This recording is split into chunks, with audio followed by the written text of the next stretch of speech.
Good morning students. Grade 8 Hindi grammar chapter number 2 part 1 वर्ण विचार। वर्ण भाषा की सबसे छोटी इकाई को कहते हैं।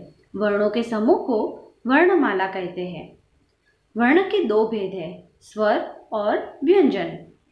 स्वर, जो वर्ण बिना किसी अन्य वर्ण की सहायता के स्वतंत्र रूप से बोले जाते हैं, स्वर कहलाते हैं। हिंदी में स्वरों की संख्या 11 है। अ, आ, ई, उ, री, ए, ऐ, ओ, औ।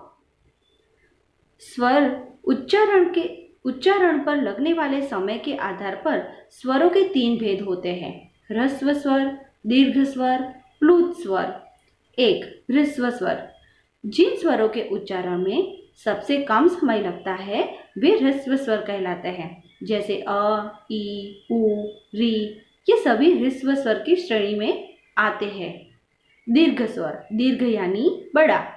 जिन स्वरों के उच्चारण में ह्रस्व स्वर से दुगना समय लगता है, मतलब ह्रस्व स्वर के कंपैरिजन में ज्यादा समय लगता है, उन्हें दीर्घ स्वर कहते हैं, जैसे आ, ई, उ, ए, ऐ, ओ, औ। ये दीर्घ स्वर की श्रेणी में आते हैं। प्लुत स्वर, जिन स्वरों के उच्चारण में ह्रस्व से तिगुना समय लगता है, उन्हें प्लुत स्वर कहते हैं, जैसे ओम, हे राम। स्वरों की मात्राएं, जब स्वरों को व्यंजनों के साथ बोला या लिखा जाता है तो उनके चिन्हों का प्रयोग होता है। ये चिन्ह मात्रा कहलाते हैं। स्वरों की मात्राओं की जानकारी हम सबको पहले से ही है। अवर्ण की कोई मात्रा नहीं होती। क, ख, घ, च, छ, ज आदि। अवर्ण से रहित व्यंजन, मतलब जिस व्यंजन में अवर्ण नहीं लगता है, वह आधे कहलाते हैं। क, ख, घ, च, छ, ज आदि।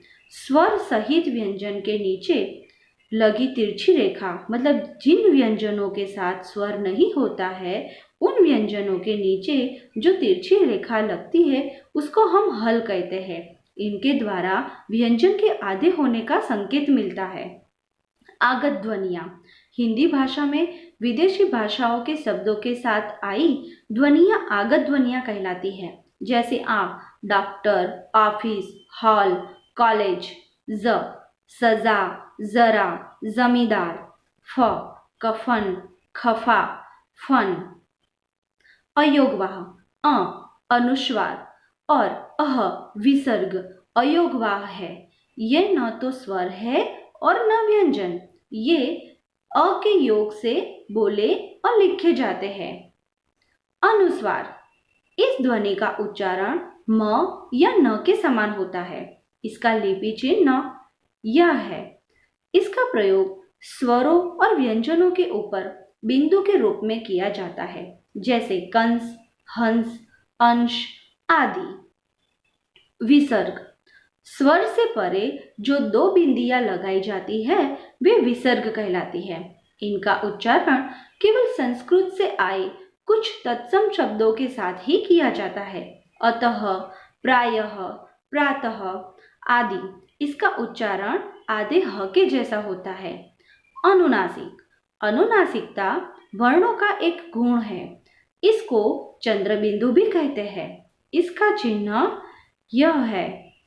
इसका प्रयोग स्वरों और व्यंजनों के ऊपर किया जाता है, जैसे आंख, चांद, माँ, गांव, सांप आदि। अनुनासिक का उच्चारण नाक और मुंह से किया जाता है। तो इस प्रकार हमने पार्ट 1 में स्वर के बारे में जानकारी प्राप्त की। व्यंजन के बारे में हम भाग 2 में जानकारी प्राप्त करेंगे। अस्तु।